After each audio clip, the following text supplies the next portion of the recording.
everybody, welcome back to Covers and Commentary, and welcome back to another episode of Drummer Reacts. This is going to be a bit of a longer video because a little while back, when I started moving, I went through and I started listening to a bunch of old songs just to kind of help calm myself down because moving was a freaking stressful nightmare.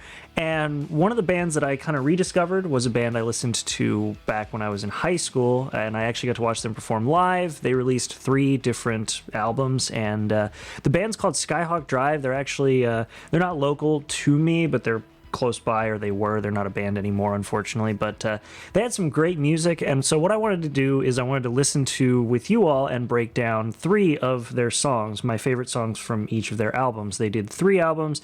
They had Center Stage Shout Out, which was their early album from like 2009, which makes me feel really old. I believe the second one was just called Skyhawk Drive, and then we had the last album they made called Diverge, and we're going to listen to their Dance Your Chance.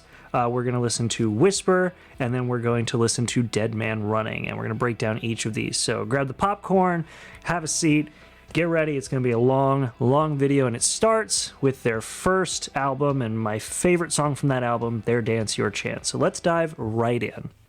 Good after evening, students. Oh, God. Welcome to the annual Spring Fling. I forgot that it was like a whole video with a sketch. Easy. We're going to lay down a couple ground rules here before you all decide to get Yeah. So they were based out of Pennsylvania, which is like 15 minutes up the road from me. And I've met all the members of the band. Though this is before the final members of the band. Oh my God. This far apart while dancing. Yeah. Have fun. Private Christian school. This far apart while dancing. This far apart. Now, let's get a big Spring Fling welcome to Skyhawk Drive. Oh God, peek the mic, why don't you? Jeez. I forgot that this whole opening existed. Oh my God, yeah, this is 2009. Peak. Everybody standing in the front except you're all alone tonight.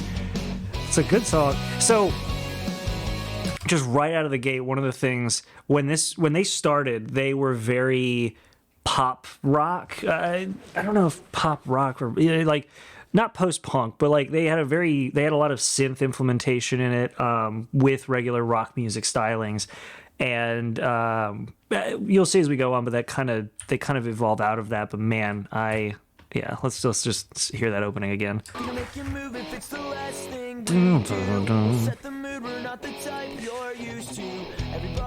Yeah, and that vocal styling, So I've actually met the lead singer and his brother, Ronnie and Ridge, and man, they're really cool guys. I love the vocal styling of this, but it's so 2009. I love it. On your mind, doubt is killing your smile. It's a really catchy drum beat too. Yeah. It's totally off key. Yeah, this I love though. Listen to the yeah. Shout, hey world, it's me. I don't care what you think. That's actually like the one of the things they did really well with their music was like the messaging. And I know a lot of people who find it super cringy when they listen to like Christian rock music or Christian music in general. And then, yeah, there's some really, really cringy Christian music out there. I grew up in a private Christian school. There's a reason why I disassociate from that kind of stuff. But when you make a song, we're going to go back a little bit and listen to that again, but when you make a song with a message and it's not ambiguous, it's clear what the message is, but you don't make it stupid in your face and you just make it a good song with a good message, it's good. So anyway, yeah, I love the middle. I don't care what you think. Yep, on stage with a freaking synth piano on a strap.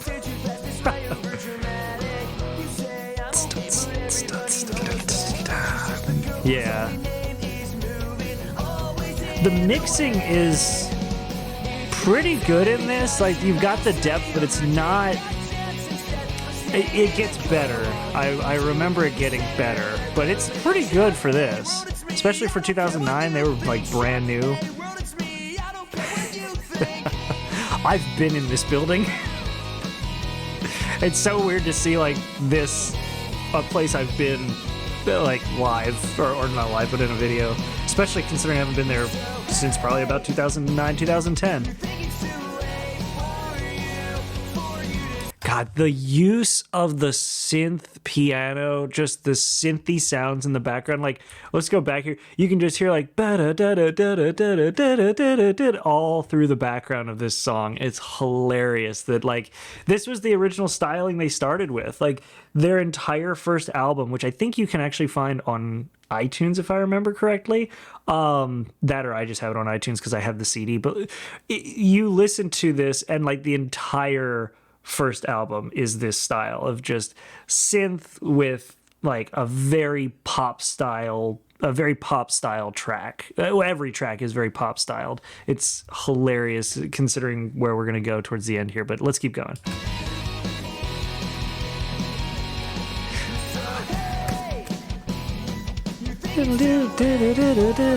Yeah.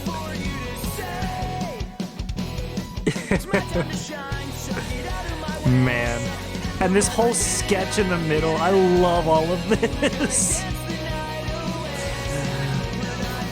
Yeah, I tell you what, their first drummer, he had his energy on stage was epic. In fact, I remember him doing this live. I don't know if he does this here, but in this part, he picks up the snare drum normally. When I watched them live, he like actually held the snare drum up and hit it. Yes, he did it! Yes! Oh man, though, yeah, that would be an absolute nightmare. Like, yeah, I think you'd use like a locked-on snare mic for that, but like obviously this is a music video, so you don't have to. But I love that. Like the live energy of these guys was awesome for a small local band. Like these guys had like some stage presence. It was awesome. Anyway, let's go back to that. Super catchy bit. I love this. Yeah. It's your time because tonight will soon be over. Take that chance and standing in the corner, walk into the center of that room. Yeah. Dun, dun, dun, dun, dun, dun, dun, dun. It's your time because yep.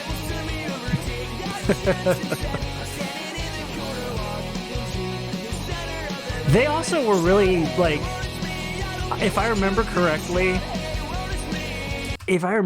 I think a lot of the drumming in these was like, I don't think they either had a ride cymbal or it was they just relied heavily on the crash ride. There wasn't a lot of like ride cymbal usage in this. I know we heard a ride bell, but I don't know. I think that was the crash ride's bell, because like I like to have a ride cymbal for certain aspects of songs depending on what I'm playing, but that might just be a force of habit from being a session drummer for a couple years. But yeah, I remember one of the guys I used to play with in my band, he knew these guys personally. They were friends of his, and he would just beat the snot out of my ride cymbal like it was a crash ride cymbal, which you can do, but like that was just, I guess, the style of the time, and I was never a big fan of that. But I think for these guys, I'm pretty sure their drummer used a crash ride, but I'm not 100% sure. Oh my god, this synth. I'm so off key.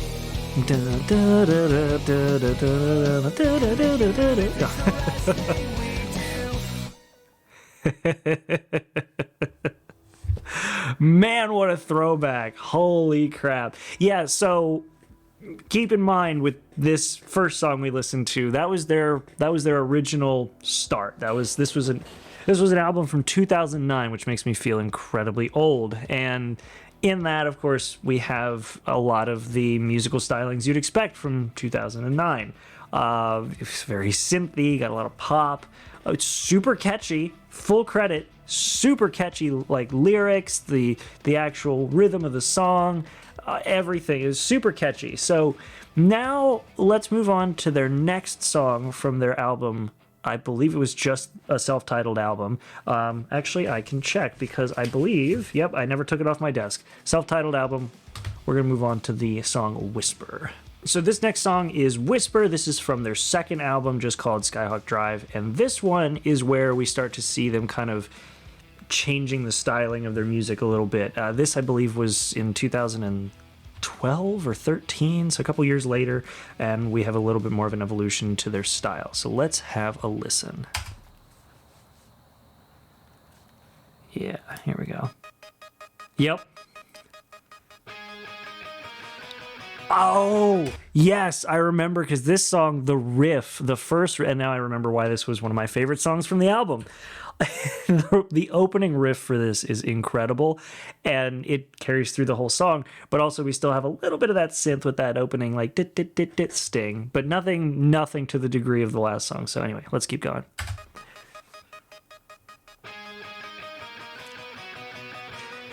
Yep. Oh, and this is when they get their new drummer, who, if you're looking, the video's not flipped. He's a left-handed drummer with his whole drum set flipped to the left. I'd be paid. This is another... I got a lot to say, Well, I'm ready for your will, ready for your ways. This is another perfect example of what I was just saying, where if you make a good song with a good message and good lyrics, doesn't matter what the message is, doesn't matter what your religion, affiliation, creed, whatever, doesn't matter what it is. If it's a good song, it's a good song. And these guys were really, really good at that. Let's go back here and...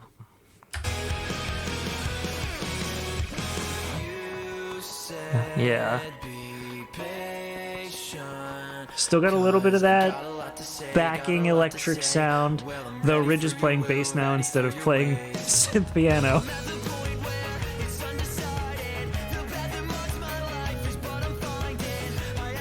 Yeah.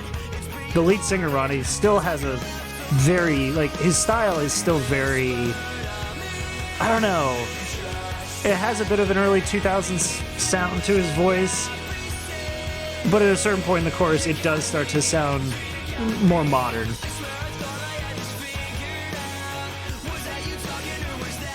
Yeah. God. Their drummer, I believe his name was Fred, his drum set was just a total, like, just mind twist to look at when he played live, because it's like, oh, it's all backwards. As a drummer, I was like, holy crap.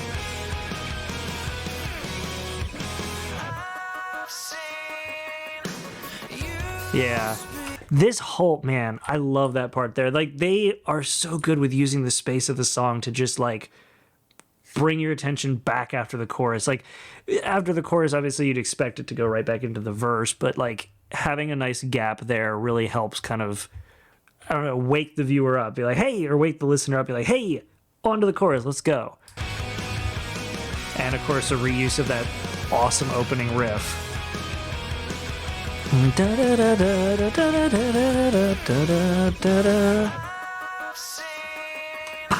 Yeah. Really cool.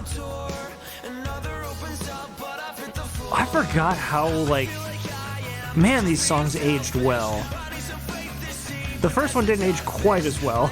It's still good, but man.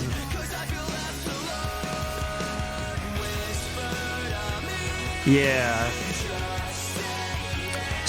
Something interesting I actually noticed is, like, the lyrics, not the lyrics, the rhythm, the pattern that we used in the last song, that, you know, shout, hey world, it's me, that part was the catchy bit of the song. Whereas this, the riff is the catchy bit, and then the rest of the song is just a good song. It doesn't have to repeat the catchiness too frequently because it's already ingrained in the actual riff, the riff of the song. It's kind of neat.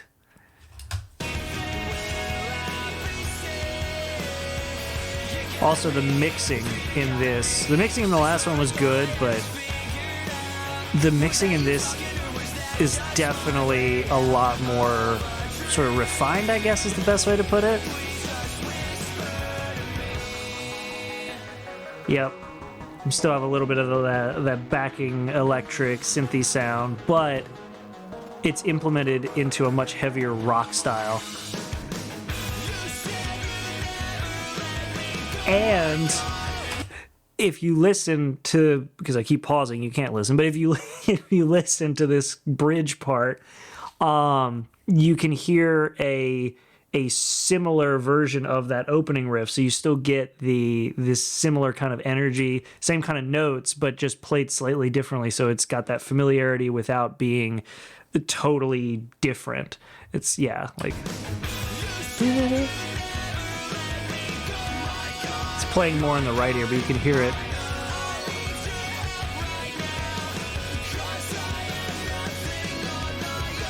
Yeah.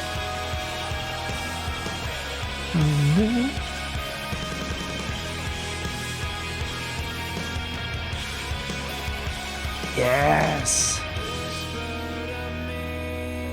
Just say anything.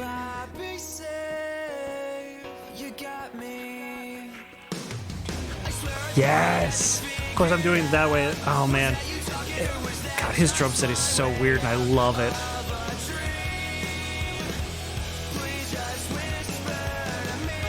And you drop in the opening riff.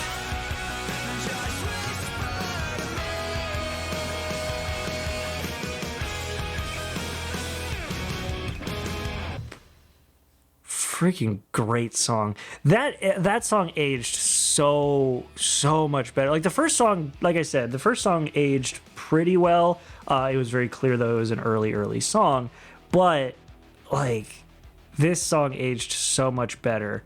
It sounds modern. It really does. And the adjustment they made to their styling, it wasn't a total departure from the old style. You still have the implementation of really nice riffs that catch your attention. You also have some pretty good implementations of, lyrics and electronic sounding that all blends together really well. The mixing, while the first one had good mixing, the mixing on this definitely sounds more cohesive. You have more space between each of the instruments. It all just kind of sounds more modern, and it works really well. So now we'll listen to the song that I'm very familiar with this song, so breaking it down isn't going to be like a first listen kind of thing, but the last song we'll listen to is Dead Man Running from their last album, Diverge. This is the last album they made, and this is pretty much the final style that Skyhawk Drive had. I got to go see them play this live. It was freaking awesome, but we're going to listen to that, and we'll call it a day. All right, so this is Dead Man Running from the last album they made. This is my favorite song from pretty much their entire run, so we're going to have a listen here. And if I remember correctly, this music video is pretty epic too. Yep. Also, I'll point out now, you'll notice a distinct lack of any sort of electric synth sounds. It's guitar, piano, bass, drums, vocals. That's it. God, that drum kit is so cool to look at, though. I forgot how cool that was. Yeah.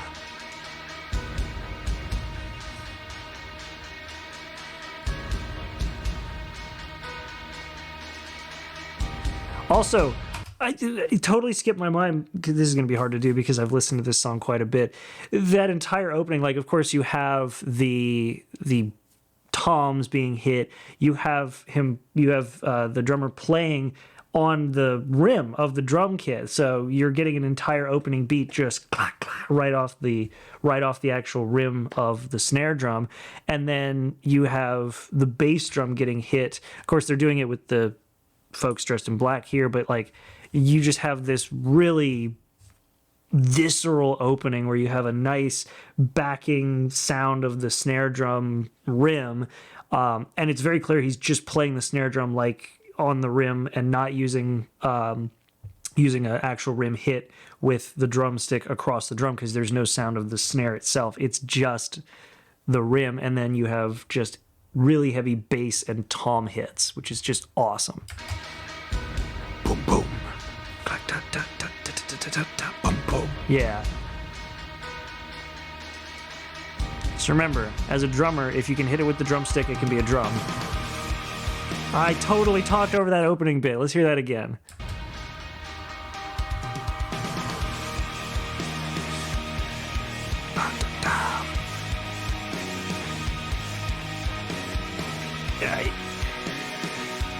Yeah. You have this all going on.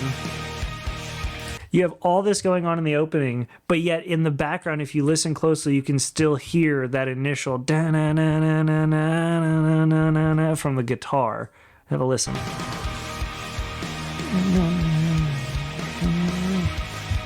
It's still going on in the background while everything else is happening. The bass riff, the guitar rhythm, everything.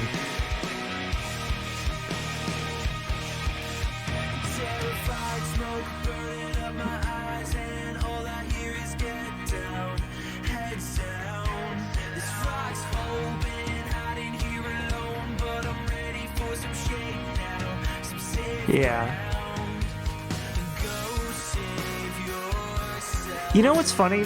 And I just didn't really realize this because I've never listened to each album's kind of flagship song for me. I haven't listened to them all in a row like this before.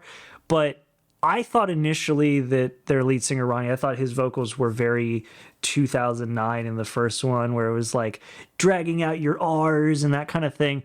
And then it carried through in whispers, but during the chorus it wasn't as noticeable. It was still there, but still here in the final song. And I never really realized that it's just his vocal styling, and it works. It stays. And I guess that makes sense because you don't want to go kind of changing one of the things that is the most prominent in a song in terms of the vocals. But yeah, kind of awesome to hear that.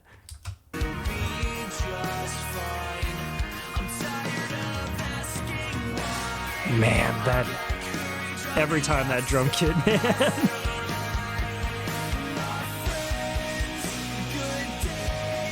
Now I'm curious. Actually, I want to see, because it's obvious their drummer is playing on the crash ride, but I don't know if he had a ride cymbal down low or if it's still a crash ride.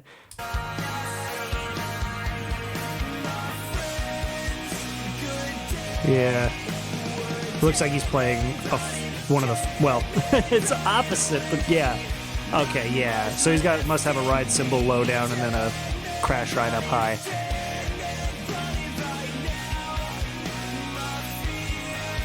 Yeah. Yep. Well, there. Yeah. So let's go back here. Like, I think that's a good. Yeah. Yeah. Look at that kit. I love it. I took a lot of inspiration, not specifically from his kit, but like just the way that a lot of drummers of this era played. I got kind of used to that, where you have, a single mid tom, you got a floor tom, the snare, and then usually 3, maybe 4 cymbals. I rock with 5 because I have a China cymbal off to one side. I have a splash cymbal up above the tom, and then I have a crash ride, and then a main ride, and of course your hi-hat. Which I guess the hi-hat also counts as a cymbal, so technically 7 because it's 2 cymbals together. Either way, but as I was mentioning with the previous song, their drummer here, Fred, I believe was his name, is his name, he's not dead, but anyway, their drummer here, he's a lefty drummer. So I've seen lefty drummers before, and sometimes it's just like certain things are changed for their style of drumming, or sometimes they just learn to play on a right-handed kit. In this case, his entire kit is inverted, and it's so cool to see, and it's such a like weird mix in your head. So kind of cool. I would love to try and play. Well, I want to try to play this song. I should do a cover of this song. I will do a cover of this song. I'm gonna do a drum cover of this song. Mark it now. But yeah. I would love to try and play it left-handed. It'd be a nightmare, but I'd love to try and play it. Anyway, let's keep going.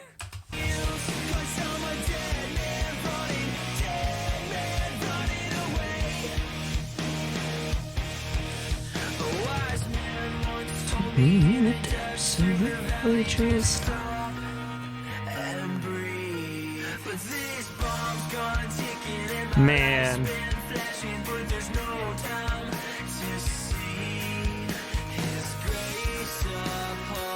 This, yeah. So good. They always had, like, after the first song, they had some pretty epic music videos.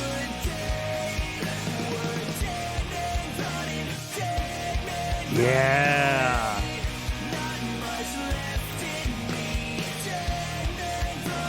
It's not as catchy as the previous two in terms of like the sort of the song catch, but it doesn't matter because it grabs your attention with just how heavy it is compared to their other songs. I love it.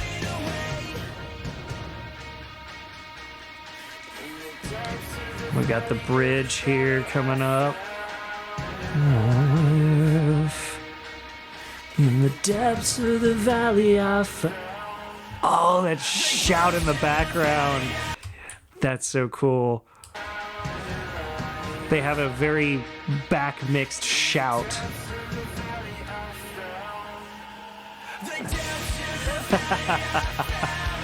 So good.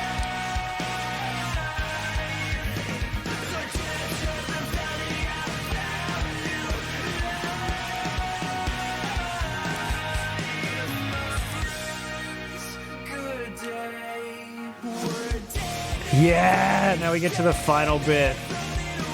So they're missing, I believe this was towards the end when the band kind of ended, because I think, yeah, they don't have their bassist or their other guitarist. It's just these three. Still great.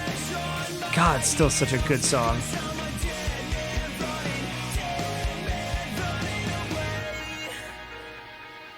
And it ends the way it started, with that guitar sting in the back, and now piano.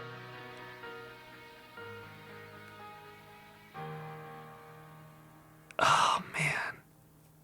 God, I forgot how awesome, like, just the evolution of this band was really cool. So hopefully you all enjoyed this. This was definitely a longer video. I've been waiting for my camera to stop recording at the 30-minute limit, but I do appreciate you all watching till the end. Hopefully you all enjoyed this video. If you did, make sure to give it a like. Make sure to subscribe. Let me know what y'all think about these guys down in the comments. I'll leave a link to each of these videos in sequence down below. Yeah, that's it. Thank you so much for watching. I hope you enjoyed it, and tomorrow we'll be listening to 115, cover of 115 by another VTuber. So I'll see you all then. Thank you so much for being here, and have a good one.